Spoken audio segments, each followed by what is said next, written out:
Winter on Fat Pig Farm is a sleepy time for our organic garden, with the low soil temperatures slowing our crop growth right down. So with our harvesting work at a crawl, there's more time to appreciate the simple beauty of growing your own food, like our beautiful peas. Just seeing if they've actually started to produce little pods. Oh, here's one. Gorgeous. A little while before we get peas, but it's all happening. We humans tend to think of ourselves as the dominant life form in the world. So the idea is to plant trees along this lower side, but the cattle are going to, or the goats or whoever are going to come and hassle the trees. So we actually have to fence either side. But there are actually more living organisms in a single handful of soil than there are people on Earth. And for all our self-importance, it's those kinds of microorganisms that help feed everyone on the planet, because we farmers can't grow anything without them. So this year, we're really focusing on what we can do to make our soil healthier and our farm more productive. It's a big job, but it won't happen unless we do all the little jobs right. So these are the plants we want to put in along the swales. These are poplars, so these will shed their leaves in winter, provide lots of mulch with all those leaves that have fallen on the ground, which will actually improve the soil and build topsoil. My name is Matthew Evans. After years as a big city food critic, I bought a farm in Tasmania to better understand what I eat by growing it myself. I built a restaurant right at the top of the farm, but now I want to get a better understanding of what I eats. This means starting from the ground up to improve the health of our soil, our farm, and our food for generations to come. From foodie to farmer to chef to rehabilitator of the land. How hard can it be? It may not sound like much, but a 70-acre farm is more than enough to keep an entire family busy. So with Sadie and Headley away for a few days, I'm on my own, and my to-do list is getting bigger by the hour. And top of that list are the apple trees. Fat Pig Farm was once covered in apple orchards until the bottom fell out of the Tassie industry in the 1970s. These trees are all that's left of the old orchard, and we dearly want to keep what's left of them healthy. But this year, we've noticed a problem with winter rot. So to help me rehabilitate them, I've called in local tree guru, Chris Butler, whose techniques have been learned from treating centuries-old olive groves in Italy. So these beautiful old apple trees, 70, 80 years old, but some of them have got a little problem that I need to try and get fixed. Hey, Chris, how are you going? Matthew. Good, good. You found the one, or one of them? This is one, yeah. The result of this is that it's been more or less cut level, and the water has remained on the top. Then it starts to rot. So if you put your finger in there, yep, you'll see that it's all this lovely sawdust mud. So it's like a little swimming pool that's formed. It is, yeah, but it's a rotting swimming pool. Yeah, It's not clear water. These trees were planted in the 1940s, so a little surgery today will go a long way to seeing them healthy again. It's worth spending the time. If you've got nothing else to do, and in the winter you've got the time to do that, yeah, nothing else then to do. you would do it. Yeah. This is an old technique that was used by the Italian olive farmers called slupatura. What does slupatura mean? Slupatura, lupa used to be, it's an old dialect name for rot. Right. So slupa means getting rid of the rot, and the tura means the process. Right. So the old way they used to do it all by hand. Yep. They had this wonderful little tool that they called a male e peggio, and it was a tool that had a curved blade on one end and a hatchet on the other. And male e peggio means bad and worse. And the idea was when they lifted it and it hit their head, that was bad. But then when they put it down, it hit their crutch, and that was even worse. so we're going to do it with a chainsaw.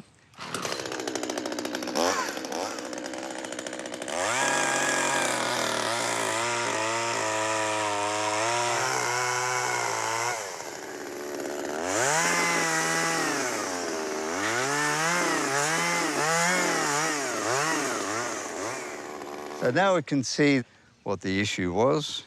The rot. So we'll cut down just a little bit more, not much more. Just to make a good drain? Yeah, just make a good drain, and then we'll look at just filling it up with cement and making a nice, smooth gutter. 10 minutes work to save an 80-year-old tree is an easy choice for me. And with the surgery done, all it needs now is some winterproofing with a mortar dressing. So that's all we need to do. The minimal amount of mortar, obviously, because it's something extraneous to the tree. Yeah, love it. Nothing Elegant, more. elegant solution. Elegant. I love that. We learn a lot off the locals around here, or the old orchardists, but taking some knowledge from Italy where they're trying to keep olive trees alive for 1,000 years and applying the same old techniques to our apples means that we can keep those trees alive for years and years to come. Now, with the apple of my eye, Sadie, away in town for a few days, all that work in the orchards has given me an idea on a tasty way to celebrate her birthday when she gets back. I want to make a cake for Sadie's return. This is a beautiful old recipe. I've adapted it a little bit from a cookbook from Western Australia. And it's just an old apple cake. I call it Ye Olde Appley Cakey. And it's the sort of cake that'll stay really moist. In fact, it'll be better tomorrow than it will be today. Rightio, so that's the apple. What I'm using is a little bit of brown sugar and caster sugar. Let's throw that all in. So these are walnut kernels, these are the whole ones, and you can break them up, but you want them chunky as you eat the cake, so not too fine. Next, just a pinch of salt, then 2 eggs, some vanilla and olive oil. Precision baking at its best. All we need now is the flour. As soon as it's evenly mixed, it's mixed enough. Rightio, in my tins. I've got enough mixture here for 2 cakes, so one for Sadie's birthday, and the other is all Headleys to polish off. That should pay off come Father's Day, I reckon. It's when you need an 8-year-old in the house to clean the spatula. Oh, I haven't got one of those. These are ready to go in the oven now and should take about 30 minutes. Just enough time to check a few more projects off that to-do list of mine. So Sadie's away for a few days and it's her birthday the day she gets back. One thing we've done here is we've planted an amazing garden down there, but no garden outside the house. So I want to set up a bit of a garden so she comes home to at least something. Seeing as I've been holding down the whole farm on my own for the last few days, I put the cows to work mowing the grass. But this kind of lawnmower can backfire badly. Ugh.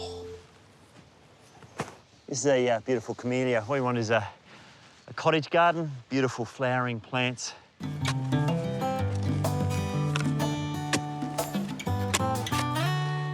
I've hit the clay.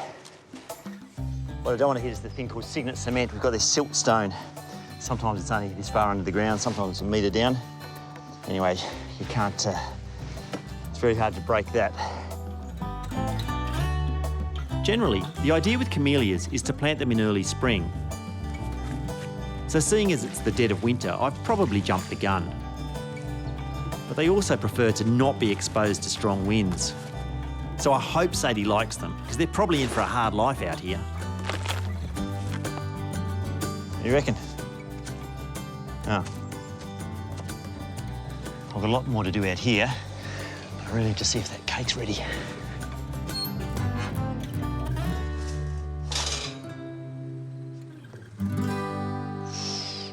reckon that's good. There's an old farmer's saying that a happy wife makes a happy life, and Sadie has been wanting a new herb garden for months.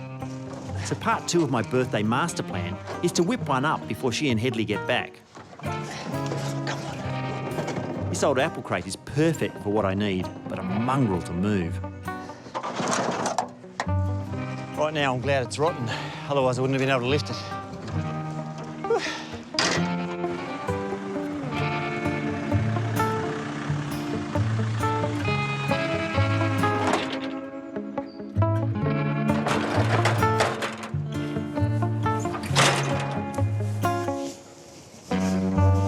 That's exactly where she wants it. I hope.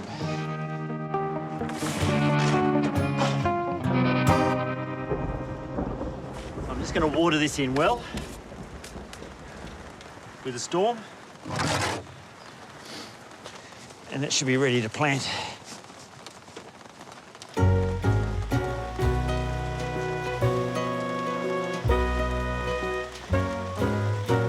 This rain has come at the perfect time to give Sadie's new herbs a good soaking.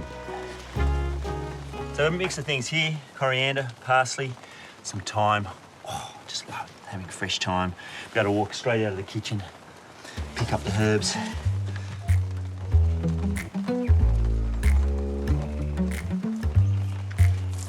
So with a little more water to give their roots a drink. There you go, grow, plants grow. My surprise plan has fallen into place just in the nick of time. Hello. Hello. Hey. Hey, boy, you're going to jump out there. Whoa! Welcome home. Hey, beautiful. How are you? Oh, am I getting a family? Oh, happy birthday.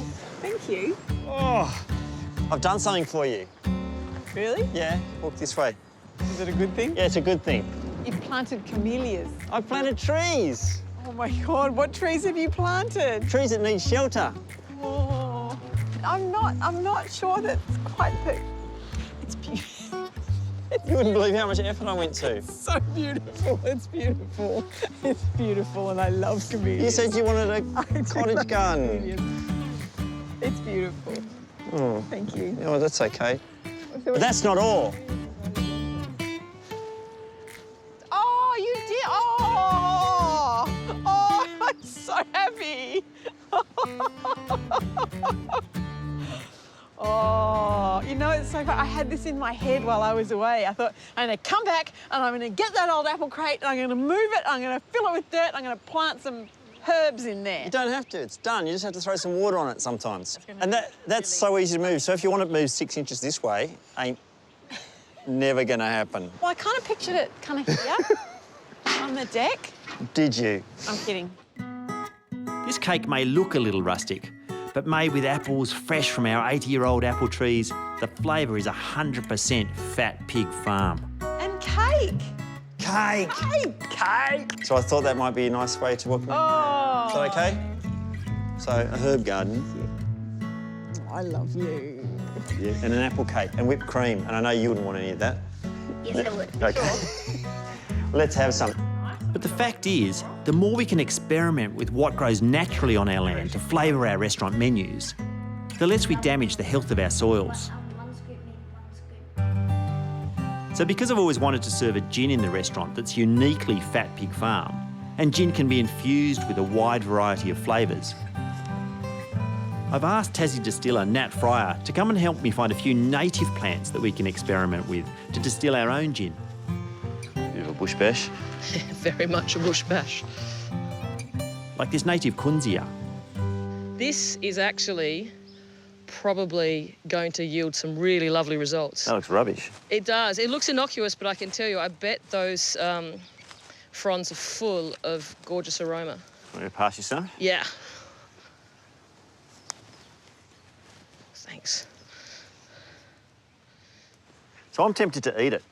Like, you were always doing this, and Yeah. I want to... Such a chef.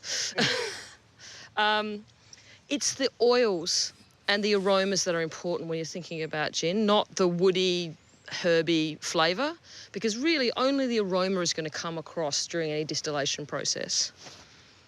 Oh, that's amazing. That's It's good, different. Isn't it? It's different to the ones that I use in my gin, which is really cool. But it's got a real lemon, kind of lemon thyme and a touch of pine. It's lovely. What do you think? That's amazing scent. Get some in the still. I'd like the flavour of our Fat Pig gin to represent the whole character of the farm, so I really want it to be a blend of our native and garden aromatics. Fennel, though, Matthew, is lovely, gentle aniseed base, and it's the sort of young, fresh fronds that you want right from the middle of the plant. This stuff down here has a sweetness, really vibrant. Yeah, yeah. Aniseed always is a beautiful base note in any kind of gin. It's lovely. How much do we need of that? Because I'm not sure... Well, I guess a whole bunch of plants. Just take all the young leaves out of the middle. I would.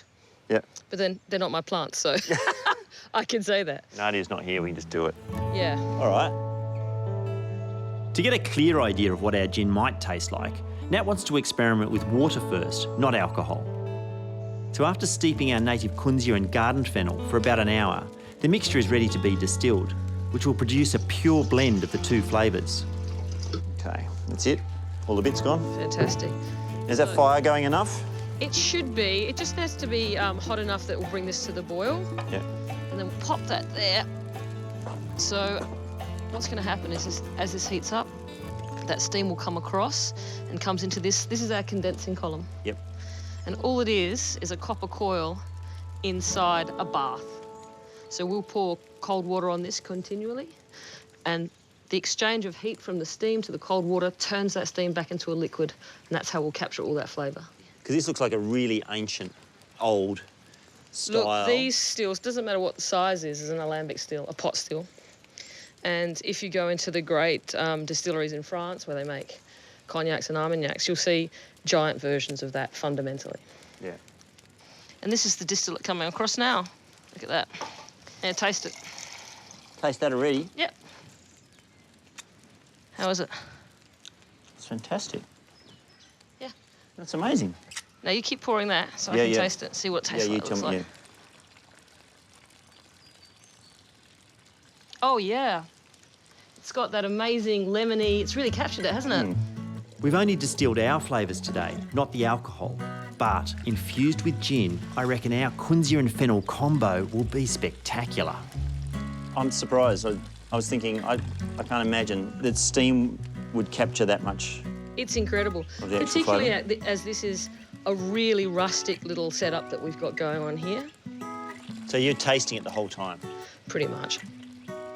Oh yeah, that's better already. Yeah, it's amazing. The flavours will change the entire way through the run. And this is the art of distillation, is it? This It really bit. is. The Knowing ability which bit to discard? Yeah, knowing which bit to discard, understanding how flavours work, and knowing when to cut your losses. To go, there's no point we're not getting any better quality coming across, let's stop. Now that we've decided on our Kunzia and fennel essences, the next part of the process will take at least a month or so before Nat can distill our own signature gin.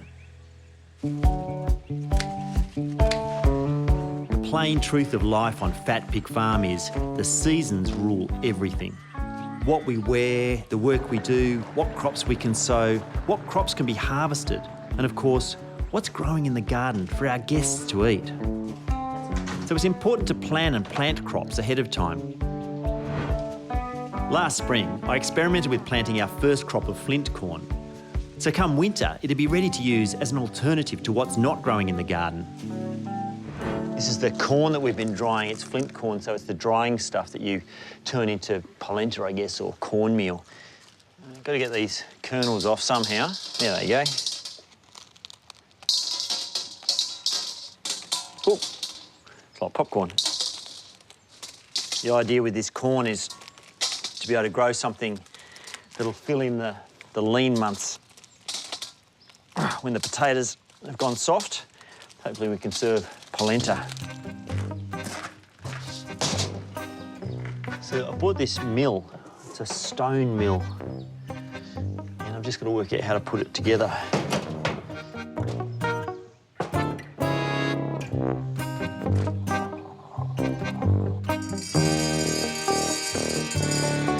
Rightio, so the grain goes down through here. There's a stainless steel spiral, like an auger, that pushes the grain through, and then it comes through between these stones. An ancient form of grinding grain was between stones. It used to be just two stones that you'd find lying around. This is, I guess, a modern interpretation of an ancient technique. I've just got to wind the handle, I think, and hope.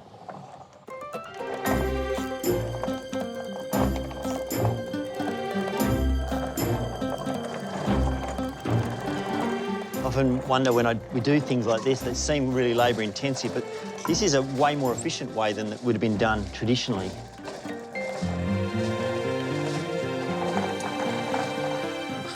Pretty much it. Cooking outside like this is one of the perks of farm life, even if it's just on my little burner.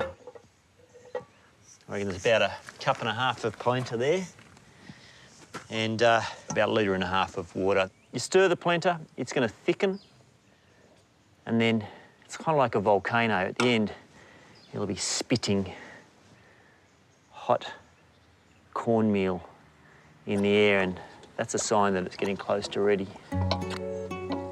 Right, now this is not one of those wonder dishes that's whipped up quickly for a hungry mob.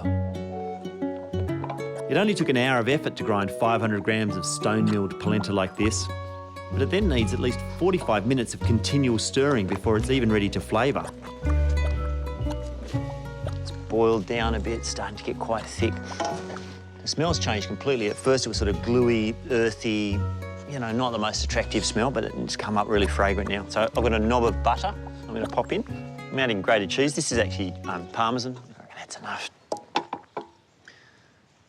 Smells good. The character's just changed this last 5 minutes. And it smells amazing. So that's it in its, you know, most pure form. Polenta, a little bit of salt, butter, cheese. To that I can add a pork ragout with lots of sage or, you know, some lovely broccoli. I'll see what the actual corn tastes like. Remarkably, there's actually bits in there that still haven't cooked after 40 minutes, so it's still a bit grainy. I need to grind it finer, but the flavour, it's sweet, fragrant, complex, but peasanty at the same time. As you eat it, you know, it is a gruel, but you feel like you shouldn't, you know, you don't eat it like this. I feel like you want to eat it like this. That's what I'm going to do now. Don't watch. This little gas burner has never let me down. But ever since we opened the doors to our restaurant, I've always wanted an outdoor fire pit to cook on for our guests. And if there's an art to cooking on an open fire, why not have a fire pit that's a work of art too? So I've decided to finally lash out and get one made. And nobody is better qualified than Hobart's master blacksmith and sculptor, Pete Matilla. G'day. Hey, I'm Matthew. Hi, my name's Pete. Nice to meet you. Finally, Yes. spoken on the phone. This looks cool. Generally, what we've been doing is we just have some bricks on the ground and light a fire, and then we just stand there burning our hands and moving little bits of, you know, grills and stuff. But Yeah. what I wanted to do was see if we could get something made that, you know, can hold a grill up or hold pots above the fire, so that we could use that space more efficiently. Yes. You found a black wall. Yes. There's a couple of them in here. Yeah. Yeah, so I would start with probably something, say this is roughly our kind of trough shape. Yep. I'll probably put some like little vent things in here. Yep. Air vents. Yep, little air vents to help get that draft in there. Yep. Probably put some. When it comes to forged steel, Pete is a true craftsman. His ironwork has even been exhibited in some of Tassie's biggest museums. So he has some great ideas for the fire pit that I'd never thought of. So if this is a fireplace, a commercial kitchen, and if we started to say that like cooking food and having food together is almost like a ceremony process, Yeah. then we're kind of building the altar for that. I want to make that into something that's visually interesting, right? Yeah. Here I was thinking, oh yeah, something that's better than a frying pan. and you're talking art and sculpture Yeah. and an altar to Yeah. the cooking, which is beautiful. Yeah. I love it. Yeah, I love the sound of it. That might be a bit more than what you're kind of thinking, but because I'm an industrial blacksmith by trade. Yeah. But I'm also I'm a sculptor. I've got a master's of fine art, and that's what I do. Right. I'm an artist, Yep. and my medium is steel, right? Brilliant. All right. See you in a couple of days. No worries. Pete is so passionate about what he does. In fact, that's what I love about life in Tasmania. It's a place of thinkers and doers. Whether it's working with iron and a furnace to create a truly unique fire pit, using centuries-old knowledge to revitalise our precious apple trees, or building a restaurant from scratch to inspire people with good food from the good earth of Fat Pig Farm. But something tells me when Pete has finally realised his vision that our Barbies will never be the same again.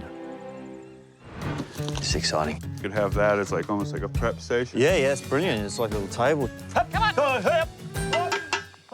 It's 500 kilos of not moving onto a trailer.